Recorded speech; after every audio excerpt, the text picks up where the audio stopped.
Guys, for today's video ay magluluto tayo ng adobong paa ng manok. So tara guys. So unang gagawin po natin ay tatalisan natin siya ng balat. Alisan muna natin siya ng balat guys. Tapos tatanggalin natin siya ng kuko gamit ang nail cutter. So tapos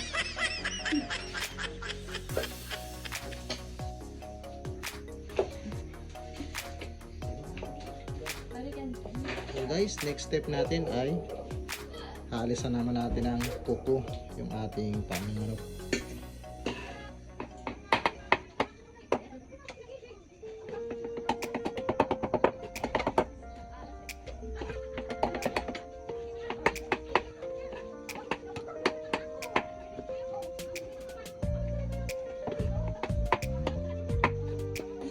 So ito na yung ating malinis na kuko, malinis na paa.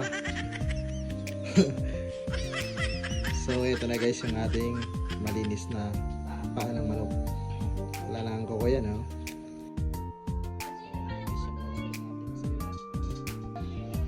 Oops, so ito guys, andito na, nakasalang na yung ating paa ng manok na nilalaga natin. Lalagay muna natin siya bago natin siya igisa. Nang sa ganun guys ay matanggal ang gisa. So takpan ulit natin. Tayo natin lang lumambot. Alright. So ito guys, inalis ko na sa pagkakalaga yung ating paa ng manok. So gigisa na natin siya gamit ang bawang at saka sibuyas. Tapos ito, bumili rin ako ng, syempre alam mo na ito yung ating secret ingredients, ang Sprite. Saka syempre di mawala ang oysterific natin, oyster sauce. So yan lang guys. Let's go.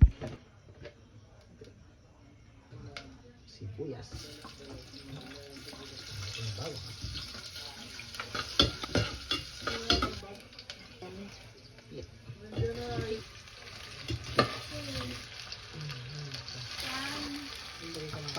Lagyan natin yung ating ingredient.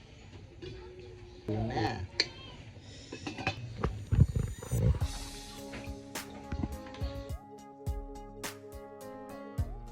Okay guys, ito na. Inahon na natin ang ating chicken feet.